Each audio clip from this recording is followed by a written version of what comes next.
Nog een verkeersongeval zaterdag raakte in Boukoul een auto te water op de weg tussen Boukoul richting Azerooi. Op de kruising met de Rijsstraat reed de auto recht door de gracht in.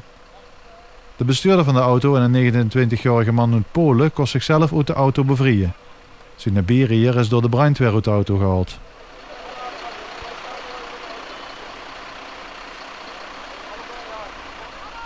Het ongeval gebeurde rond 9:15 zaterdagavond.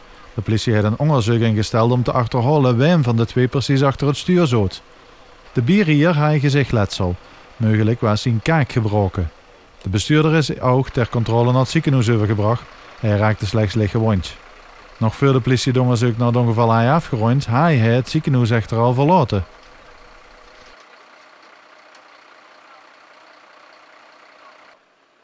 De auto was totaal los.